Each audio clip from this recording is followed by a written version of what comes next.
What is up, everybody? Welcome back to another episode of the Cinema Wave podcast here at the Culture Wave Media Network, and we are here to discuss a monumental movie. It is the Michael Jackson biopic, simply titled Michael, starring Jaafar Jackson as the King of Pop. A multitude of other actors that we'll get into in this discussion, this review about it. The film has already made close to $220 million worldwide as of this recording. We're recording on Monday. The film released last Friday, so it's already a huge worldwide hit. Excited to dive into it in this review and discussion with you. My name is Darian Scalamoni. I'm going to be one of your hosts. I am joined by Michael Peniston. Hello, everybody. And Zach Miller. How you doing, guys? You share a namesake with the King of Pop. Oh man, it's an honor, a privilege. This is a big movie that we're going to discuss. There's a lot to talk about with this film. It's in the news for a multitude of reasons. Obviously, Michael Jackson is the most famous human being to probably ever exist in the world. Being the most recognizable person, he revolutionized not only pop culture, but culture in general. He changed so many things: musicianship, choreography, dance, philanthropy. So many aspects of his life that that he encompassed in only 50 years of being alive. He passed away in 2009. And this film talks about a lot of those things. Part of the problem, which we'll get into with this, I believe, with this movie, is that it's an incomplete story. And we do know that by the end of the film. We're going to avoid spoilers for a little bit. But again, this is a biography movie, so there's not many spoilers to give away. But for the first roundabout discussion, we'll keep it to not giving away too many aspects of what happens in the plot of the film. But there's a lot to cover with this movie, and I would say we're all pretty big Michael Jackson fans, which is why we are the panel for this discussion.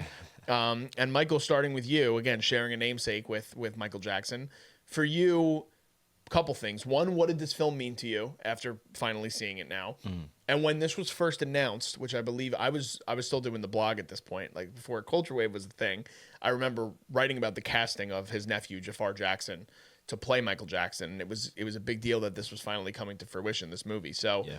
What did it mean to you when you heard that this was being made, and now that we're in 2026 and we have this film in theaters for people to consume in their own way? So when I heard that this was being made, I knew that this was going to be something that it shouldn't be treated like most biopics. Funny enough, I think most people would see it like that just because any musical biopic is a musical biopic. But I just know that, like you said, that this is like dealing with one of the greatest entertainers we've ever seen on Earth. And so I just knew that there were a lot of stakes with this one. And it was one that they probably shouldn't mess up, you know? And so I'm also just a very, very big Michael Jackson fan. And so, again, once I heard it, I was very excited at the forefront. I knew it was about time with all of the projects we had been getting. Again, I think that it just made sense with the timing of it all. I think hearing then Jaafar getting that casting, I think that I was really, really happy with it. I knew of Jaafar before they had announced the casting, just from vocally. I've seen multiple performances of him and his father Jermaine singing together. And I always knew that he had the talent. There's a lot of nieces and nephews in that family that have that talent. But none of which I feel like Jaafar has. He's the one that has always, to me, embodied Michael the most in any just given performance that he's done. So when I heard of it, I was like, wow, that's interesting. I'm happy, one, because I think that only a Jackson could really do it. Mm-hmm. And we've seen a lot of interpretations, a lot of which have been interesting, to say the least. But I was happy because I knew that it also meant it was a lot more monumental. I knew that if it was coming from him, he truly could know pieces that somebody else who wouldn't know, you know, just having that family connection. So I was excited. Now being in 2026, I'm going to keep this part limited because I could spill spoilers, but I'm very happy with what's happened. I'm even happier to see the reaction that it's bringing. It's bringing some negative, I will admit that. But on the positive side of things, it's almost similar to when he passed, which is a crazy comparison. But I feel like the world was united in Michael once he passed, if that made sense. It was like for weeks they were like playing his songs on the radio, and like people were just like, there was a certain love in the air. And it's like I can almost feel that again, where it's like he just brings that with his character and the music, the nature of all of Michael Jackson. And so I'll leave it at that. For Very well put. Zach, what about you? Yeah, I mean, I really loved just the way that this movie tackled the cultural impact of Michael Jackson. It really went through the evolution of his music, and then I thought that the spine of the movie was about his just growing up in the spotlight is going to have so many different effects on you at a young age. And I mean, for him to rocket to stardom into his 20s and he's like the top of the charts, it was kind of insane to imagine that. When you watch a movie that is reflective and think tank on just how his life went down, and then obviously the entire backbone with his abuse from his father and just other very transactional relationships throughout his life. I thought that it was very interesting as you see time pass for him in this movie. A lot of his relationships become super transactional and materialistic, and it's all what can we get out of Michael. A lot of the how they wanted to control his celebrity and putting slander out there of his image and that kind of thing, and how they could manipulate his image and extorts things out of him. And I thought that that was just such a, sad thing to think about with his life. I also think that was something that they tried to incorporate with the animals and other images from his youth, and the Neverland nods was just like he had no real connection with everyone in his life. He was really only a handful of people. I even liked how they highlighted that with his security guard. But the movie overall, although I don't think it was a complete portrait of his life, I really appreciated the nods to how isolating an experience of being a celebrity where you're worldwide loved was a very interesting subject. Like it just felt like he had to perform for everyone in his life, and he couldn't have a real childhood. And then growing up into that as a man is a whole nother thing. So like maintaining your celebrity at that point, and for Michael Jackson, who was easily the biggest name on the planet, probably that in our lifetime will ever happen. It's just kind of insane to think about it in that way. And I thought that they handled that pretty well in the movie. Yeah, I think that, again, I grew up on like Motown music. Like that was what I kind of listened to when I was young, with the exception of the Beatles, which my dad was a huge fan of. But like I grew up on, first concert I ever went to was Earth, Wind and Fire. I saw Stevie Wonder at a really young age. And Michael Jackson was somebody that like was who I idolized as a child, because he was so otherworldly. There really isn't, like, there is nobody else that can ever even come close to the reality of how creative of an individual he is and was, and has an impact on the world even at large, even since his passing, which was now, I can't even believe that it's been 17 years. It's one of those moments also that I remember exactly where I was when I heard that he died, and the impact that it had not only on me, but everybody else that I was around. I was in a public place, and I remember getting a phone call. It's the only time my mom ever called me to tell me a celebrity died. So it was a very significant moment. And I was only 14 at the time, or I think I was 13 at the time when he passed away. And so, and there was a lot that came with that. He was on his way to kind of returning back to the spotlight. He was going to go on a worldwide tour. The love for Michael was there again, and then tragic circumstances happened, which is a whole nother conversation for all. Again, we're going to say this so many times in this podcast, but we could probably talk about Michael Jackson's life and what could have been adapted on screen for 3 hours. More. And that's why we're at this point with this film where I'm trying to be as objective as humanly possible, because from a bias perspective, I'm sitting in my seat, tapping my toe, singing to the songs the whole entire film. And there are moments within the movie where you see all those things that I think Zach just alluded to, where you're seeing the relationship between Joe Jackson, you're seeing the isolation of Michael, you're seeing that creative process come out. But it doesn't go deep enough, in my opinion, to have it be this movie that completely reflects entirely the otherworldliness that is Michael Jackson. Yeah. And that's going to be a hard task regardless that you're going to get into by making a movie about this guy's life, because there's just so much to fit into a short amount of time. We'll talk about spoilers in terms of the structure of the movie, but I want to address the biggest elephant in the room with it, which is the conclusion of the movie first. Because by the time this film ends, we actually end up in a period of Michael Jackson's life that is about halfway through his life. So this is not a full biographical movie. in which we are seeing his entire life being portrayed on screen. Now, that's not the first time that's happened. For a great example is most recently the Bruce Springsteen biopic took a very, very different approach to how they did things, kind of encapsulating just a moment in time in Bruce's life and splashing in those greatest hits throughout. Yeah. This encapsulates Michael's life from being a member pre-Jackson 5, and it takes you to the era of Bad, which I believe it's 1989 when the movie concludes. Roughly, yeah. When that happens, we see on screen Michael's story will continue, I believe is what it says. It's something along the lines of that. So And his story continues. And his story continues? Something along the lines of, like, there is obviously more after this. Yes. You know, and his impact. Yes. Yeah. And so when we get to that point in the film, when you get to the conclusion of the movie, how do you feel as a viewer knowing that there's still so much? I mean, not only just in terms of his life, but in terms of his artistry. There's so much left that's unturned, like stones that are unturned in this film. So I want to start there, if that's okay. Sure. Do you want me to answer it as a modern viewer, or do you want me to answer it as like I want you to the answer it. fan that I am? I want to hear both. Okay. All right.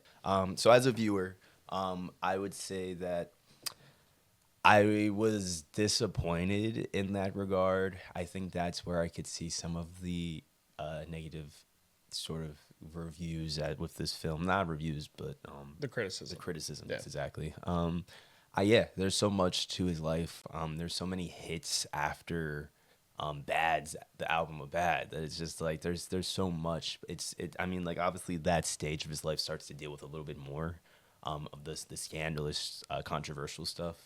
And so I, as a viewer that is just a fan of Michael Jackson, not a crazy fan, I'm disappointed, but I get it, if that makes sense, just because everyone knows where his life kind of goes After from there.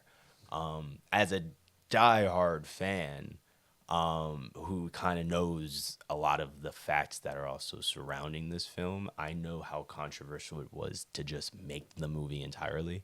And I know that this film was supposed to be like 4 hours long.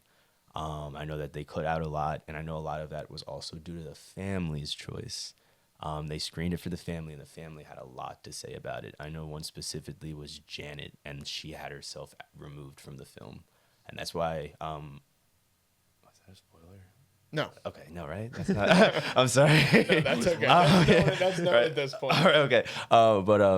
But just to that regard, I know that there's a lot that was out of their control fully with this, even on the first half of his life, down to like the Joe Jackson stuff that they were like, take that out. And so I know that at the last minute they had to work with a lot in terms of reshaping this film, taking it out, and it's very evident down to that last beat where you're like, oh, it's ending here. Okay. I don't agree with it fully. We'll get into this later on in the talk, I'm sure, but I do know that they did shoot the rest of his life, technically, with Jaafar, up to his death, if I'm not mistaken. And that there's supposed to be a part 2 that they're just like holding off on as of now until the family kind of greenlights it and the studio greenlights it in the success of this film. So I do think that end title was supposed to be used as like a to be continued without saying to be continued. But again, it's just from there. But as of those are how I see it. Okay. Zach, what about you? I thought it was a very interesting bookend to the movie, like, because it starts with the Bad concert too, and I didn't knowing in the back of my head everything that Michael had been through. I was curious why they started with Bad. So I thought that, like, through a series of like reshoots and edits and recuts of the movie, it was well bookended if you don't know the rest of Michael's story, I guess. But for somebody who lived such a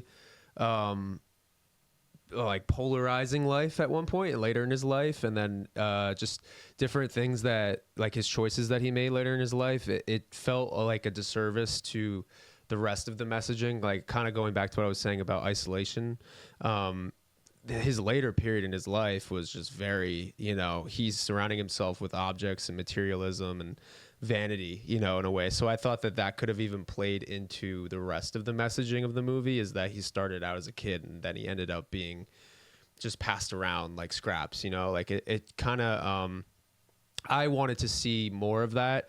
And I know the biggest omission was the scandal with the 1993 raid on the Neverland House, which has been quoted in a Hollywood Reporter article as the movie ended with that. There was a scene where the police sirens and the lights and stuff were like in his background. He was like in his home, and so it was like alluding to the rest of the raid that was about to happen. So that was like the way that it ended, which I also kind of don't love as like the ending. Like you're gonna talk about it, but you're not gonna go into the whole case, you know.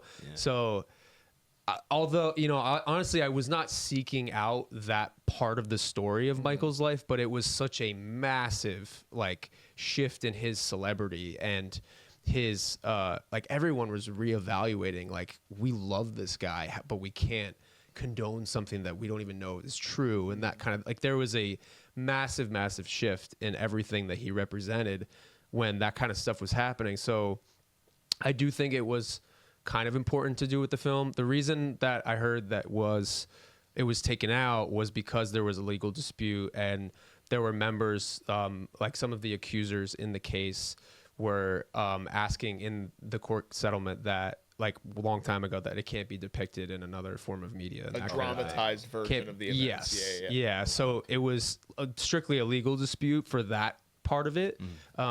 But they had to do 22 days of reshoots and rewrites to figure out how to actually bookend the movie and that kind of thing. An additional $32 million in budget too. Yeah. So it was so again, understanding with the context of that. Yeah. There's obviously reasons that they decided to cut the movie the way that they cut it. Now the family stuff, the Janet stuff is recent. That came out like recently. That wasn't known until recently when she came out and was just like, I made this choice to not be a part of this. It is a bit jarring when you see the beginning of the film when the Jacksons are sitting at a kitchen table and LaToya is front and center and there's no Janet, and with all the brothers, because Janet, I would argue, is probably the most famous Jackson other than Michael. Yeah. But it's her decision to not be a part of this version of the film. Now, the interesting thing with all of this is that you're walking this very, no pun intended, dangerous line with the Jackson family as executive producers of the project and giving access to the entire Jackson Estate's library of music, which is so essential to making something of this nature, without giving the go-ahead to certain things. Now, my issue is not even necessarily, I don't think, with the way that the film concludes, especially knowing that we most likely are going to get a follow-up to this, which is also a whole nother argument, because it's like I don't know if we'll ever see that ever again. Like, I don't know if there'll ever be a biopic that gets a part 2. We're getting 4 separate Beatles films, but that's 4 different members of the band that have very succinct and signifying solo lives. Yeah. This is one man who has the duality of, again, it could be more than duality. He has 16 different personalities across his 50 years of being alive, Michael Jackson. And so the biggest thing for me is that what we get in the film version of what Michael is that it only touches upon these very important pockets of what makes him who he is across those first 26, 27 years in bite-sized pieces. And that's my biggest gripe with the film, other than where we end up. Because the Joe Jackson stuff, we do see it. We see it play out. But his drug addiction that he gets due to the Pepsi accident, that sets the stage for what comes next. That sets the stage for the rest of what his stressors in life turn him into, and his public persona, and what he does to his appearance, and all of those types of things that are kind of quintessential when you're talking about the career of Michael Jackson. So that's something. The other part, and I'm very curious from your perspective, as you are a dancer, you are an actor, you are a singer, you are a songwriter. The creative process of Michael Jackson is largely absent from this movie. I feel. We get a couple of scenes, we see bits and pieces, we see Beat It is the most signifying one. But even in Thriller, he's just sitting on his couch watching old horror movies and just like, oh, okay. Yeah. And then we get the Thriller music video, and it's the most monumental music video ever made to this day. Yeah. So, and again, like I proceeded to say before, you cannot fit everything in one movie. We're aware of that. But knowing that, is there a way that you watch this and you go, I wish they could have done things a little bit differently here and there to add a little bit more depth instead of making it so much of a concert movie? Because I'm sitting there, I'm dancing, I'm singing, and I'm still walking away going, where's The Way You Make Me Feel? Where's Man in the Mirror? Where's You Rock My World? Like, there's songs that are absent from the film for obvious reasons. But that depth is kind of what I hope to see when you're getting something like this with him. Yeah. Because you don't learn anything new about Michael Jackson in this movie. You don't. That's my biggest takeaway from Michael. You know what? And it's funny. I feel you don't learn anything new, but they do handle things with him that have always still fallen on a misconception status. So, like, for example, they did things in this film like that. This is just a quick example, but they showed his vitiligo. I think I said that. Vitiligo, right? yeah. Vitiligo, yeah. And they show that, like, when he rolled his sleeves up, you could actually see how it affected him. There's like that whole like he bleached his skin. He doesn't want to be black. Like, that's like an ongoing thing. So it was like they still touched on things without fully getting into things. But as far as the music pocket of it all, I agree. I feel like it was very rushed. Even in the Jackson 5 standpoint, because there was still like that was still a significant point for Michael and all of them, and like the hits that they put out, and I remember there was like a scene where like you saw him on his bed with his rat Ben at a certain point at a young age, and like you just never see Ben again, and not that they needed to do that, but like I don't know if you guys like Ben dies obviously, and then he like writes the song, and like that's like a big point in his life, and it's like not something that needs to be focused on. But there are little things like that that make Michael who Michael is, you know, and like his heart, and you see it all. And so I do think that they've tried to focus on the heart, and in doing that, they did take away a lot of that creative process, and inevitably also taking away the heart of it as well. I feel like it was just so rushed. It was Beat It was like the most you saw, but there were other like cultural things that happened with these videos and stuff. Like he was actively breaking barriers, and you kind of saw that like with the Beat It video, like, oh, he saw the Crips and the Bloods and I want to unite them and stuff. But like that actually happened. Like, you know, like he was actually doing stuff like that. And so it's like there are little things to these things that you don't realize have a grander scale. Yeah. I feel like kind of what you guys are saying too. It felt like a very big page turner movie because like there's so many great albums obviously that he's produced throughout his career. So there was almost a point where I felt like they had to talk about each album just for the sake of talking about each album. Like there wasn't, they kind of also made Off the Wall this huge, like I'm going on my solo thing. But then I also did research and that wasn't his first solo iteration. There were other solo singles. Like it felt like that they had to pick a lane of, are we going to follow the glamour and the superstardom trajectory that Michael went on? Or are we going to do an internal struggle piece of like, this is how this guy is grappling with his stardom? Because I felt like we went from Off the Wall back to Bubbles and the Chimp in the house, and then we went to making Thriller, and then we did a little bit of the Billie Jean moonwalk sequence. Like they decided to highlight very key elements into like this was a big milestone for him. This is when he did the moonwalk on TV. This is when he toured and made all these people faint. You know, like there were obviously very key elements into like you have to highlight it's a very hard, the more we talk about it, it's a harder person to make a biopic about than you think, because his stardom can hardly be quantified when you think about the impact he still has. He's almost 20 years dead to the day. So it's like how do we put that into words?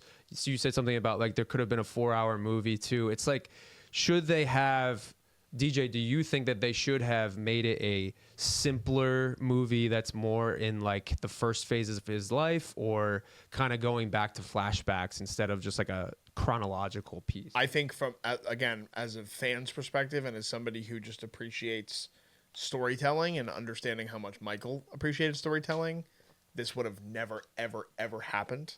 But they should have just made a 10-part series. They should have just made a 10-part series where every hour focused on a different thing. Because I agree with what you're saying, Zach. It becomes a point where the movie shifts into the greatest hits.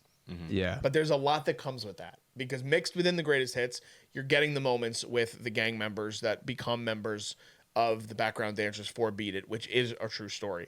There's moments like the end of the Victory Tour, which, again, knowing a lot about Michael Jackson, I didn't think that was real. Not knowing that, I was like, this is way too theatrical. That there's no way that he would ever do this. And when I did the research after, I'm like, holy crap, he actually did that.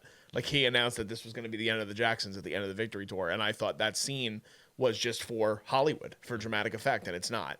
Then you have this scene, obviously, in the record executive's office where he says, you got to get Billie Jean on MTV because this isn't good enough. It doesn't matter that we've sold the most records that we ever have. That's not good enough for me.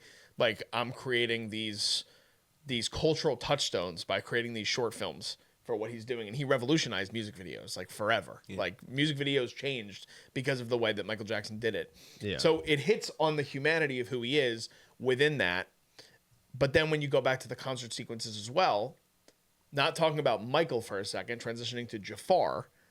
Jaafar gets better as the movie goes along because his musical ability is so unbelievable that when you start to see these concert sequences, you're staring at the screen saying, holy shit, am I watching Michael Jackson or am I watching Jaafar Jackson? Because there's literally scenes in the movie where he's doing Billie Jean. The bad sequence in general, which, Zach, I know you listed this on your notes, and I saw Antoine Fuqua talk about this as well. This is fucking mind-boggling. The first day of shooting was that sequence for Jaafar Jackson. The first time he ever got in front of a camera, he did that scene, which I think is the closest to Michael in the whole movie for Jaafar. And so to know that that is the beginning of the film, his ability to encapsulate the energy and the spirit of his uncle is such a major part of this movie that unfortunately is not being talked about because the thematic element of what is at the center of this movie is such a hyper-focused thing because Michael Jackson is this otherworldly being. Yeah. But Jaafar, as the movie goes along, he has the cadence of his talking voice to the public. That was crazy. Like he there was nobody else to play the role. So like you said, Zach, it's a very, very tough thing to kind of navigate because you have to try to appeal to everybody. And at the time of this recording, not that we do this very often, but I do think this is a very interesting point to bring up. I've never, ever in my life seen such a juxtaposition between critics and audience score on Rotten Tomatoes for a movie of this scale, because the critic score is 38% and the audience score is a 97%. So clearly the audience, like you said, Zach, are going into this film wanting to see something. And they're pleased with what they're seeing. The critics want to learn more about who Michael Jackson was because we never got that other side of him. There's a lot. I know you talked, and I'm curious your thoughts, Michael, because before we both saw this film a couple days ago, you're like, there is so much about Michael that I want to see, that I hope they show us. And you've even brought it up in past conversations where you're like, I want to know about how he used a different voice for other people because that's real. It's real. And so I'm curious on your thoughts again, viewing this as a full picture. What are things that you were happy that they kind of portrayed on screen? And what are things that you wish they could have fit in if they, again, extended the runtime because it's a 2-hour and 7-minute movie? So I'll definitely preface it by saying that everyone's hitting it on the nail by saying that a longer project would have been needed. I know that growing up there's been a lot of versions of biopics of Michael Jackson, and a lot of which were TV movie style. But there was one particularly that was like literally like an 8-part, each hour long. And even that didn't focus on everything. That was like an 8-hour long thing. So like that just goes to show. But I feel like for what they were able to do and work with this film, the parts of it that I think that they did capture perfectly outside of the music setting, because obviously that's the things that we've all seen. I think that they captured. They still captured his heart really well. I want to go back to that as well. They did, and like they captured it in little things. I loved how the use of animals in this film. I didn't even think we were really gonna get bubbles, to be honest. But like, We get a lot of bubbles. we do, yeah. Right. But Maybe a little too much of bubbles.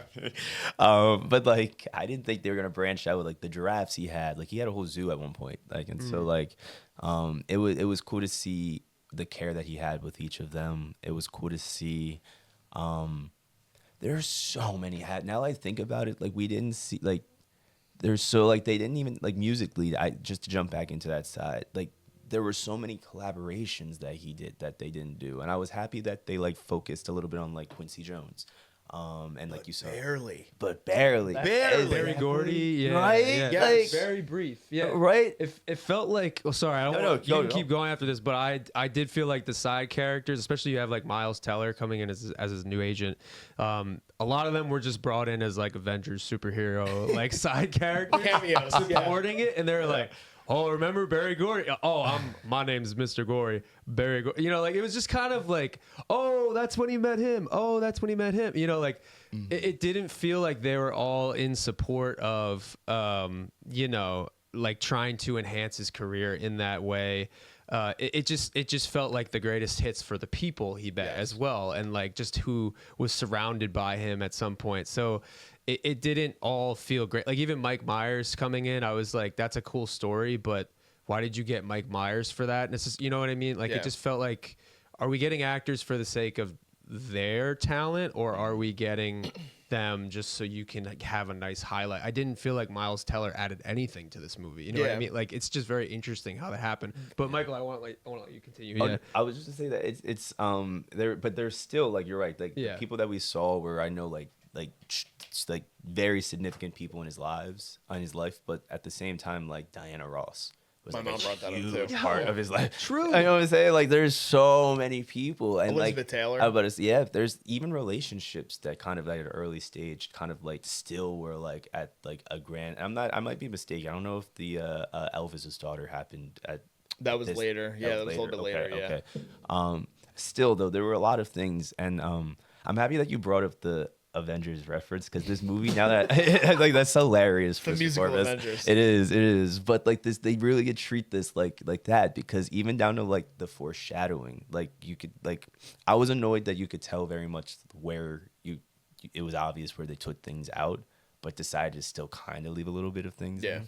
And I personally, those were areas where I didn't think they strategically picked it. Only a few. And like one where, for example, like at one point he goes to the hospital sequence, and he's like looking at all like the other kids, The and burn he's center stuff, and he's just like, man, I have a bigger purpose. Like, I need to be here for these kids. I need to focus on these kids. And like you kind of like start to be like, oh, is that hinting towards da da da? And then like it's just it, and there's like that's it. You know, there was like another thing in the film where it was like they started to kind of, it was the drugs.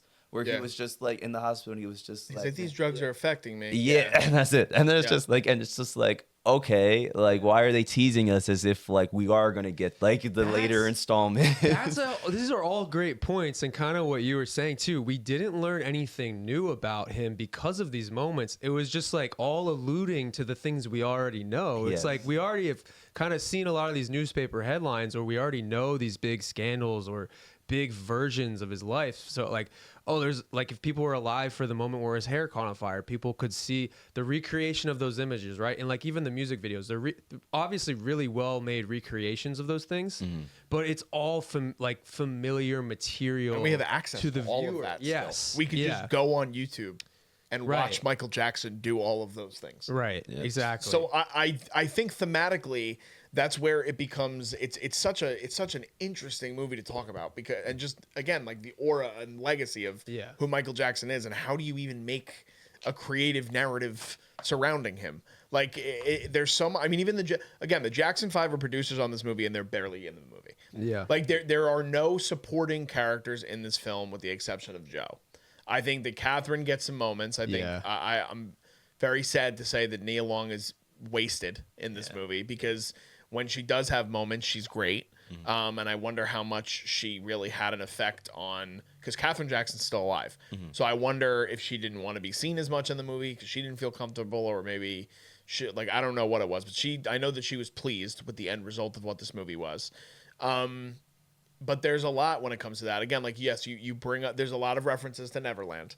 We all know Michael Jackson loved Peter Pan. We all know that he bought a $36 million ranch and called it Neverland, and had a zoo there and had a carousel and all these things that, like, yes, it melds into the rest of the story because they want to have Easter eggs for what his life is and for the aftermath of what comes after. And yes, like, it's hard with the burn center stuff because, like, that was real. Yeah. He did build burn centers and he did give money to build all of these things for children because of his childhood that is depicted on screen, I think, pretty well. We see that Joe Jackson had a very severe expectation for his children, and he believed that his way was the right way, and he wanted to push himself out of poverty with the talent of his sons, and he was a very controlling man. And by all accords, Michael Jackson had a terrible relationship with his father.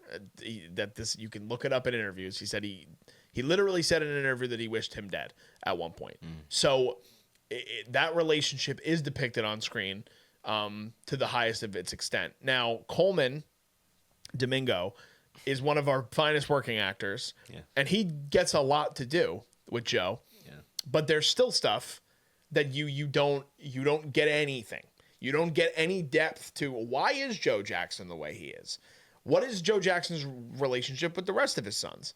Why? And again, this is a Michael Jackson biopic, so it's like you're walking gingerly, but like, and he's telling you, he's not showing you. Yes. Yeah. So there's so much. I mean, dude, there's so much with this movie that you could just kind of, I don't want to say pick apart, but there's always something in this film, with the exception of the concert scenes and the musicality that is performed by Jaafar in this, where you could be like, why are you only showing me this? Yeah. Why can't you show me more? Yeah, specifically with Joe too. I feel like, because I do feel like that's what the main, I don't want to say theme, but the purpose of this part, if this ends up being multiple parts or however you want to look at this, I do think that this was to show the start of his career and how Joe Jackson affected it, because he was fully the antagonist of it.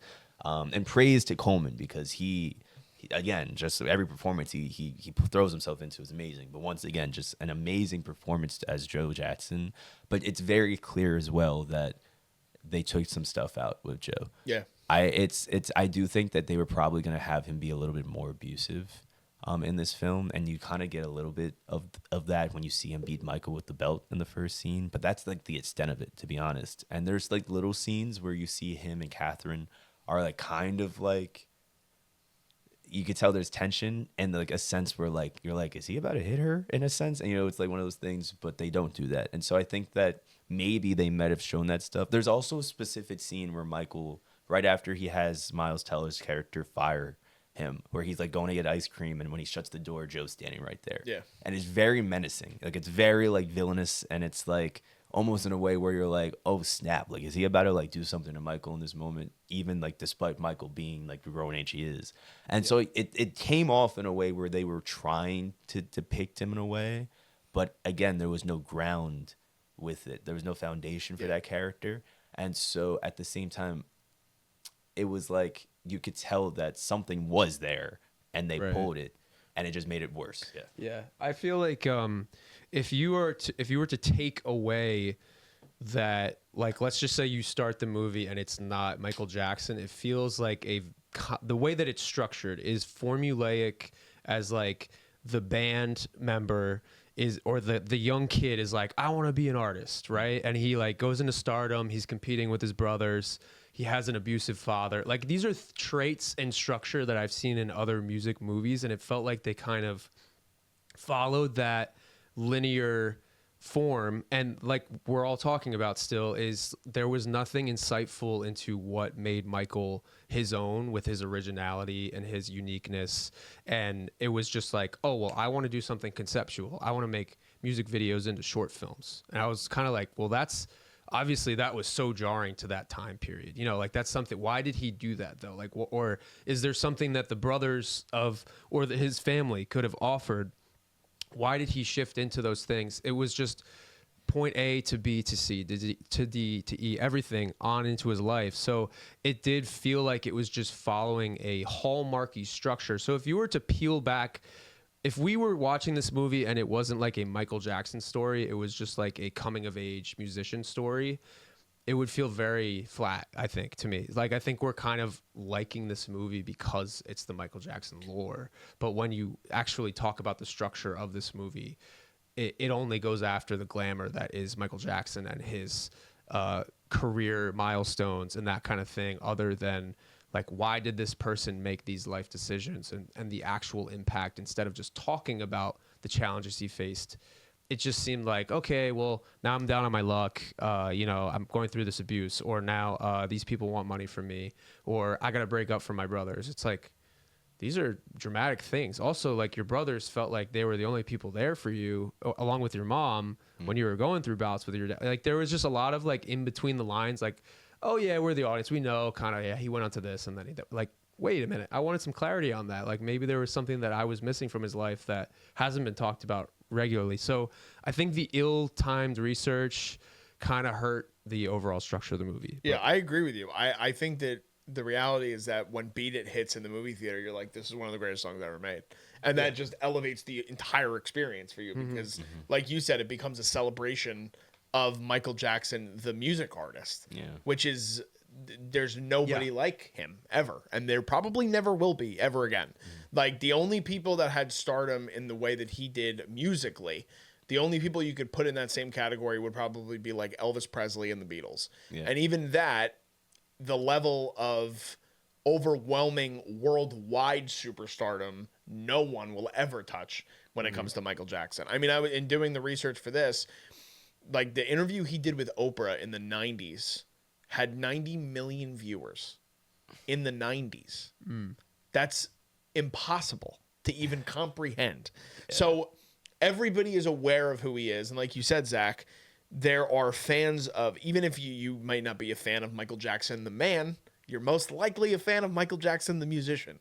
So yes, they do this kind of paint by numbers approach, and it's upsetting because it's like, what I would have loved to have seen, like, this is so kind of off the beaten path of where they would go with this movie. But it's like, yeah, he was an incredibly creative individual in terms of the way that he, like, saw colors and the way that he, like, music was colorful to him. And it's like, wouldn't it be sick if you got like a 2-minute animated sequence in this movie that Michael Jackson would have loved, and it would have actually kind of, but the reality is that there's nobody on this planet that could probably conceptualize what was in Michael's head better than Michael. And Michael's not here to do that anymore. So you can't do it that way. So when you have these, and again, Graham King, who is the one who got the rights, his life rights to do this movie, he is known for doing Bohemian Rhapsody, which, again, you look at Bohemian Rhapsody, it hasn't aged well. The movie hasn't aged well because what it is that it's a very, very, very vanilla movie about Queen. It's literally just playing their greatest hits,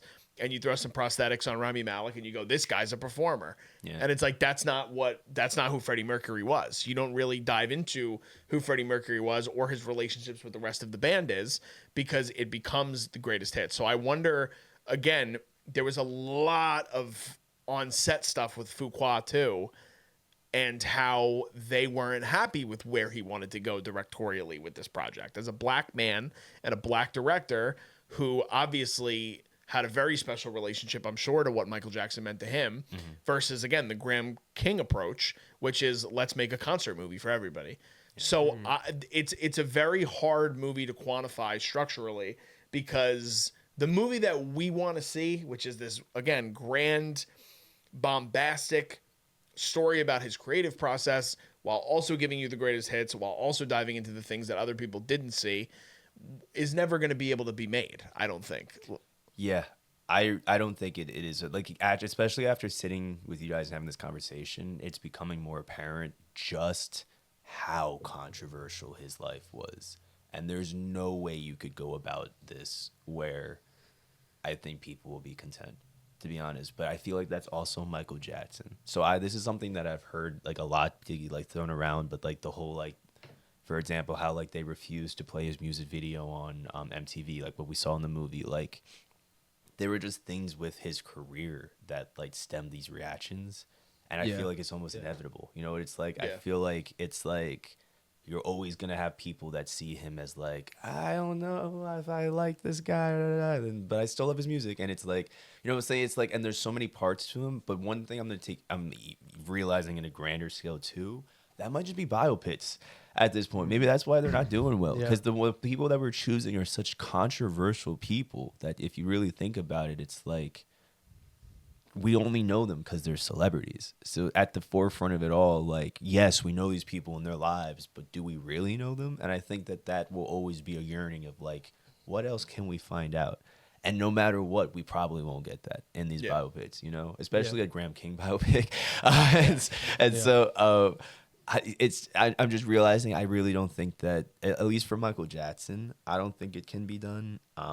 I think that in the biopics that we've had made, two of the greatest and probably arguably some of the only ones I think that are really, really good are like Walk the Line and like Straight Outta Compton are two. I'm glad you said Walk the Line too. And Straight Outta Compton's really good. Yeah. I just, and like if you take a step back, I feel like you can focus on Ray. Ray too. Yes, 100%. 100%. I forgot Ray. But with those, I don't know. I feel like maybe there's not as much controversies. You know, like it's just like a category of these people that we're choosing that just happen to be like the greatest artists in the world, but also the most interesting people in just their lives. You know, it's like. Yeah. So I don't know. This whole thing just is sounding very much inevitable to me. Yeah, that we're always gonna get this reaction. It's true. I mean, it's not like we're leaving Straight Outta Compton and being like, "Wow, I really want to see Ice Cube's next phase of his career when he's doing Are We There Yet?" Like that's not, you know what I mean? Yeah. But with Michael's career, there's so much that is not talked about in this film where you're like, but what about? And again, that's why I go back to the music part of it specifically too, because I'm like, we don't get Black or White. We don't get I Don't Really Care About Us. We don't get Earth Song. We don't get We Are the World. Like we get like cultural moments, which is the later half of his career in the world that are just absent from this movie. So I'm also so curious because I do think the reality is, like you said, it's inevitable. We're never going to be satisfied completely with what we end up with by the end of this film, or if we wind up getting a second movie. But that second movie, it's like, what the fuck are they going to do?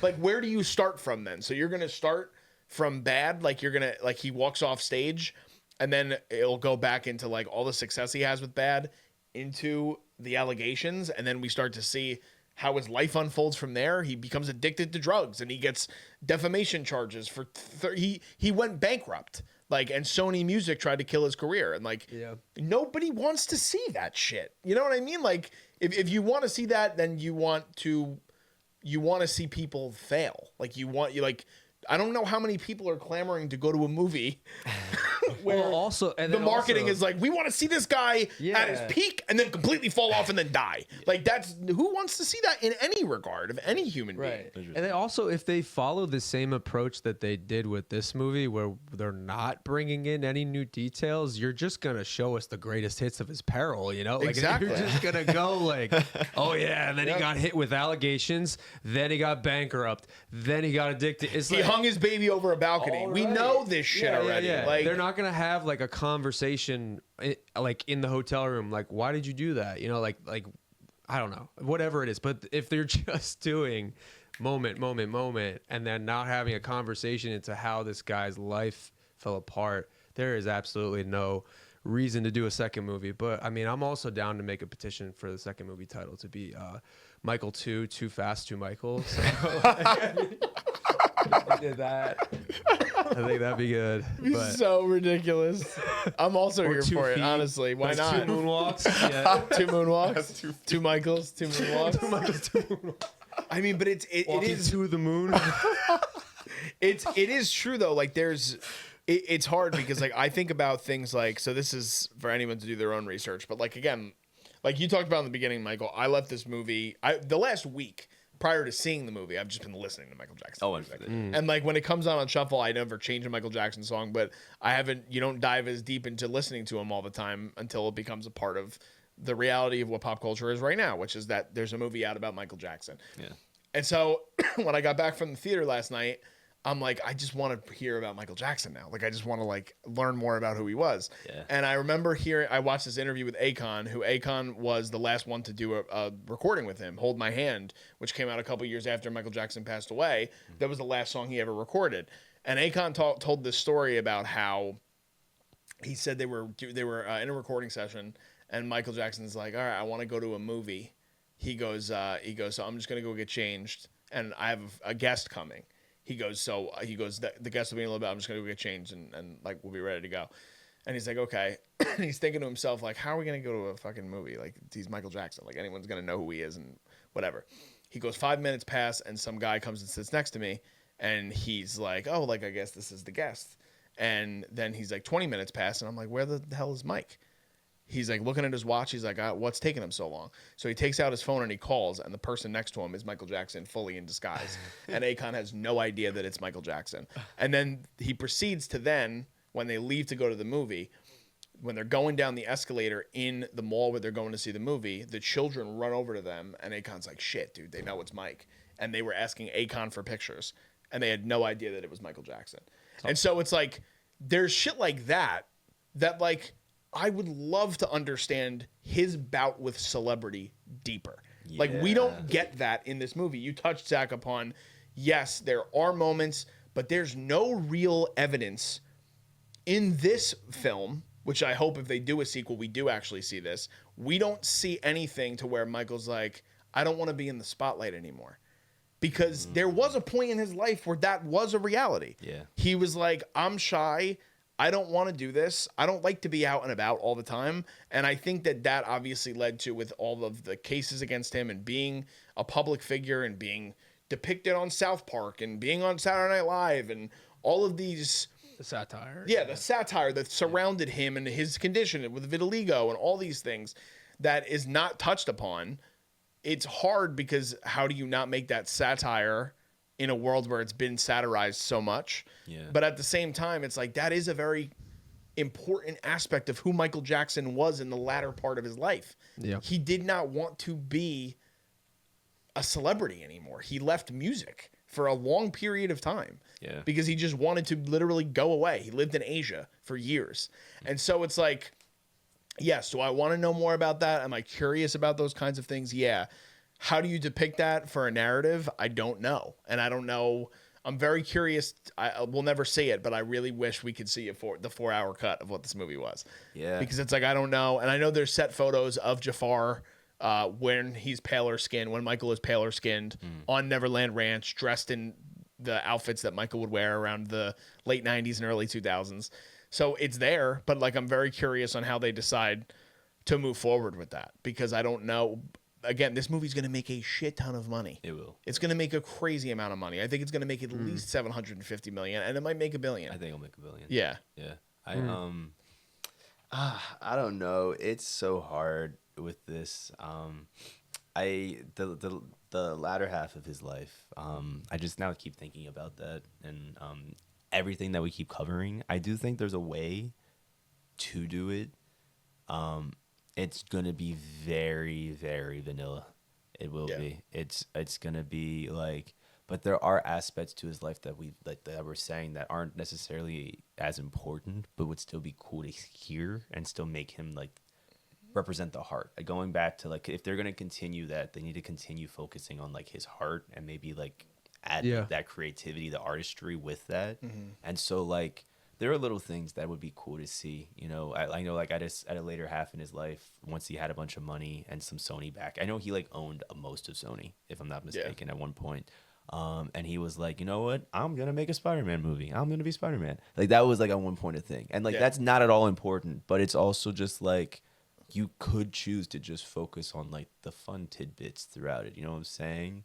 But it's just going to be very, very boring. There's too much. There's too much to cover with it. And I think, so here's the reality as we're wrapping up our conversation. We've talked a lot about the impact of this movie, but we haven't talked necessarily about like our full-fledged pros of the movie. So I do want to talk about, because I don't know about you guys, but I am going to give this film a positive score regardless.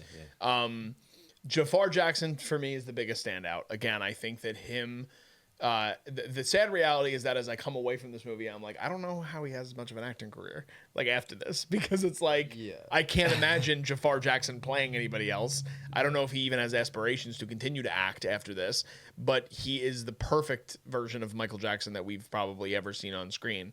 And I think he just does such a great job of not only the musicality, but capturing the cadence of Michael with the voice and with the mannerisms and the relationship. This one we didn't talk about. Bill Bray, I knew nothing about going into this movie. And I think that's a very interesting part of Michael's life that I didn't know coming into this movie, that you get a lot more insight on, even if it is a lot more show don't tell. Because Bill, after doing more research, you find out he was like basically Michael's protector and a second father to him. And so that was great. Also, the kid who plays young Michael, He was unbelievable. he was great. Giuliano Valdi.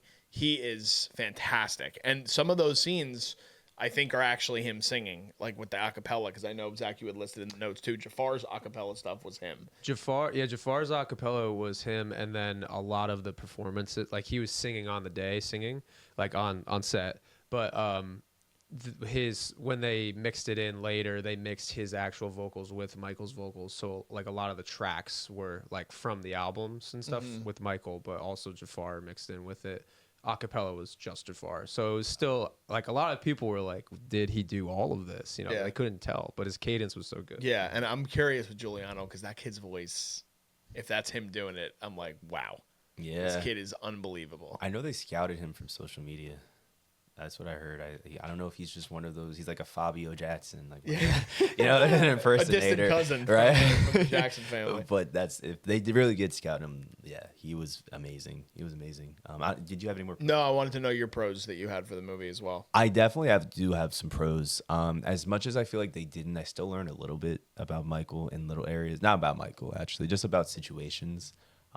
Like I feel like they did cover some of them good, like the fire accident, for example. I had no idea that was all because of Joe, like that he set that whole thing up, and that Don King, exactly. And then even seeing him after the fact be like, well, can he still perform? Like when they're in the hospital, like that kind of put like another sort of state to Joe's, how hard he really was. So that was something to see and learn.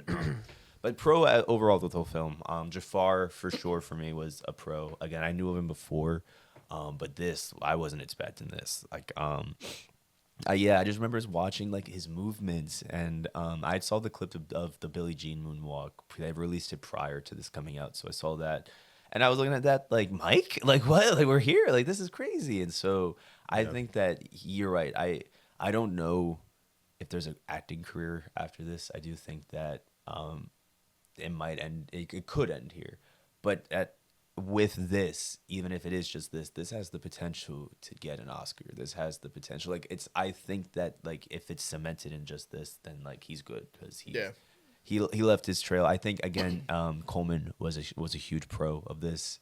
This is common knowledge, but if an actor can make me hate their character and themselves, then they did a great job. And so Colman for sure captured Joe. I'm going to also just kind of give it to the rest of the family. I feel like I would have liked to have seen a little bit more and learn a little bit more of the family and like even the dynamic, which is Michael and the rest of the brothers and everybody. But even still, I think that they showed that side a little bit good.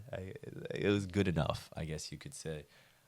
Musically in the film, though, is for me where I think the strongest standpoint was I figured I didn't figure, but I had assumed that might have been Jaafar in like the studio, his voice. But to hear that you say that they blended him and Mike, that's also got to be an honor. Just like as his nephew to be able to be like, oh, I played him, but also like I'm singing with him. They're mixing, into a degree, and so like that's really cool to see, and like just like the set design of it all. I will say that like he really did look like Mike, and the pieces, like everything around it, like it very much felt like what his life was, and like down to a lot of those performances. It was them capturing down to like the reactions in the crowd.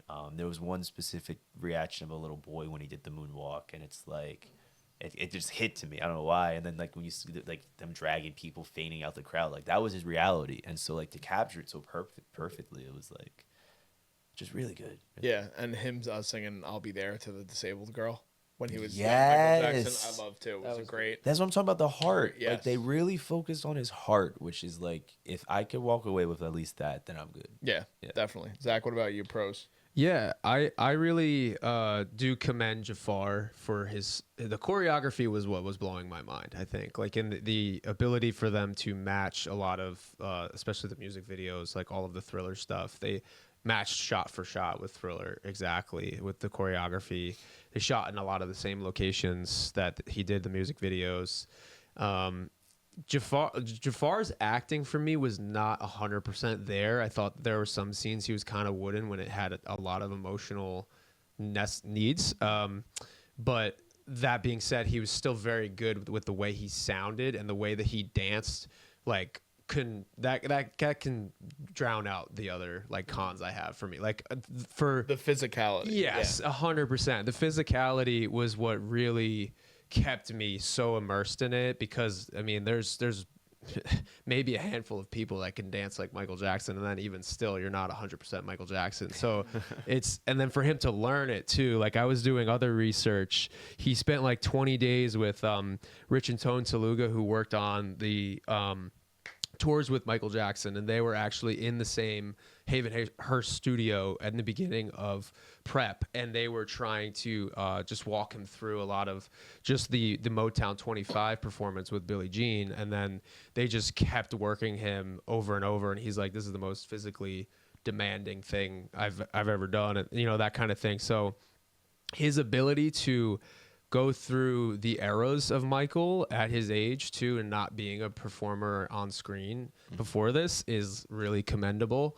Yeah, and I just really appreciated the style of. I mean, I didn't love all of the style of the film, but I will say, at the end when it was the last victory tour, into the bad sequence with the title flashing with 1988, I was dialed up. Like the energy of the tone at that point was awesome. Yeah. Like it encapsulated that aesthetic. I guess just a little another layer of the film that I was like, okay, if I was going back grading the other scenes in the film, like we were talking about, I would have been like, good, fair, yeah, I don't know, like good. But then by the victory tour and bad, I was like, this is dialed up to 12, you know, like that was, like you said too, bad. I felt like that was his closest image when the smoke shot up and he was like, his hair was moving and everything. I was like, oh yeah, wow, that was really, really Michael right there.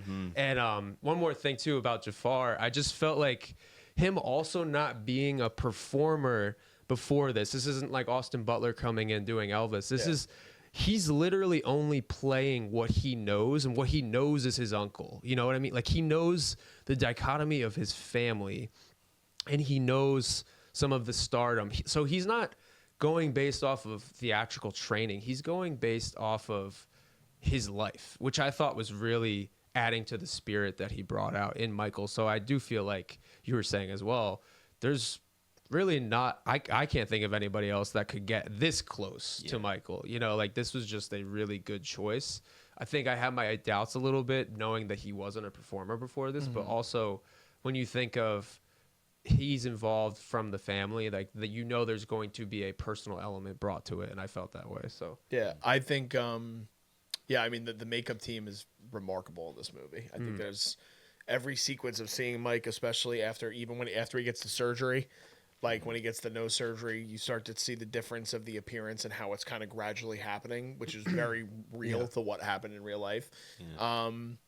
The Beat It sequence I think is great. Beat It is one of my favorite Michael Jackson songs ever. And Jaafar, like the Billie Jean one is the one that's going to be talked about for obvious reasons, but the Beat It sequence, like it's so accurate. It's just, it looks exactly like Michael Jackson. In that scene when he did the thing, I mean, when he grabs the jacket. And then he's like, I just want to add this. And he does the kick and the spin. And they're like, oh, I'm like, oh, that's Mike. That's Mike. Yeah, exactly. So good. Yeah. So that's my last positive. And then there's one other thing, because you brought it up before with Joe, that I wanted to bring up this is just like, if I hope we get this more in the second movie, if we get a second movie. There's two lines of dialogue that Joe has that I think serve a very important purpose for the duality and the of Joe as the man and as the father, because Colman said in an interview that I had watched the other day that he played Joe from a perspective of trying to come with it from humanity and also view it from the perspective of other men in his life, but also talking to Jaafar and understanding how was Joe as a grandfather, like understanding all these different facets of who Joe Jackson really was.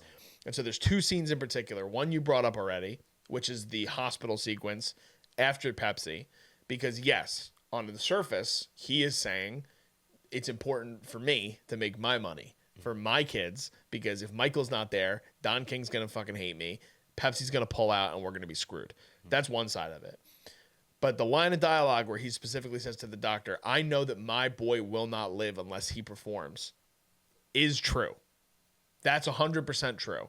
Michael Jackson, again, he went into hiding when he wasn't able to perform and be himself anymore.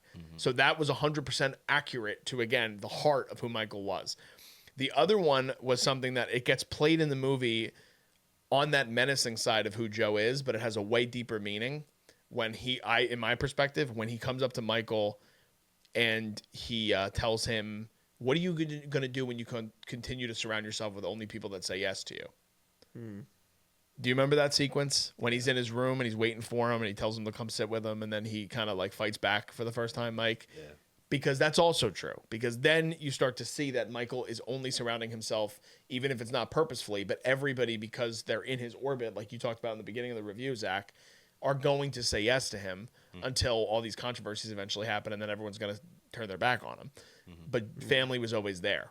Even if it was he was a bad man, right, and he might have been really abusive to his family and to Michael in particular, there is an aspect of that. There's the duality of that where it's like, well, the family was always here.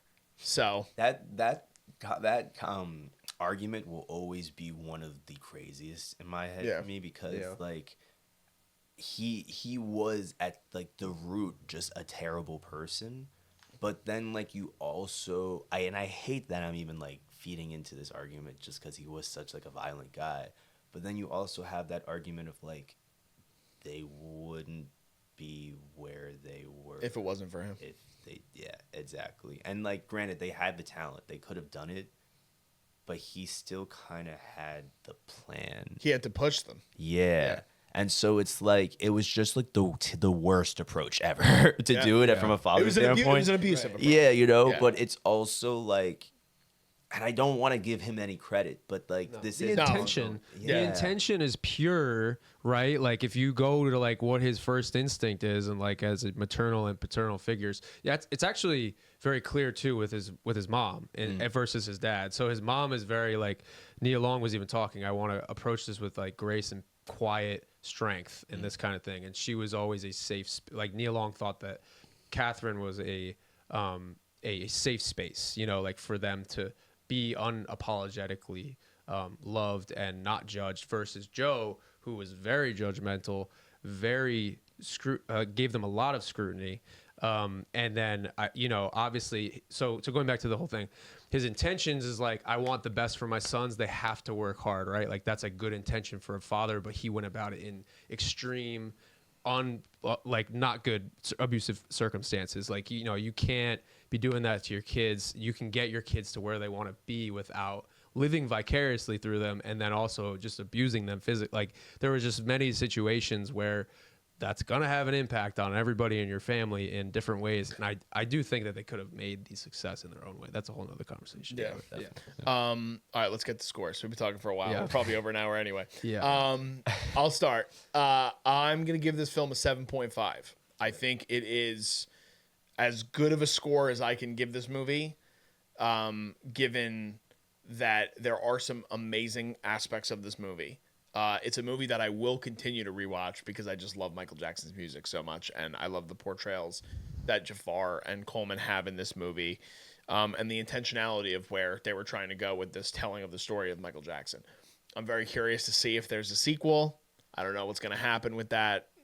We're going to be in the wait and see approach for quite a little while with it. See what Lionsgate decides to do in Universal, but very entertaining movie. If you're a fan of Michael Jackson, you have to go see it. And it's still an enjoyable biopic for me, one of the more enjoyable ones in recent years. So I'm going to give it a 7.5 out of 10. Valid. That's where I'm at. Valid. Michael.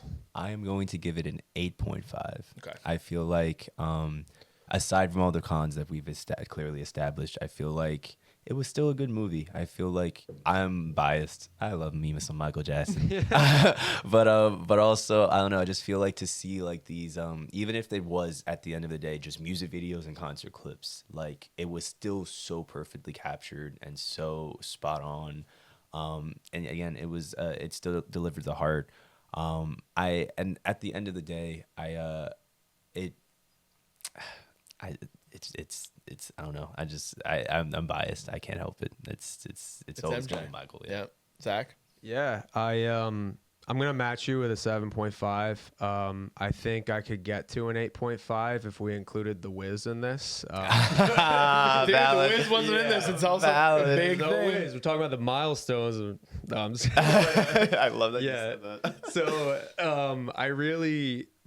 I thought that you guys nailed it too early. I think it was you, DJ, but it was a great celebration of Michael's artistry. I don't know if it was the broad stroke of a portrait of him as a human being.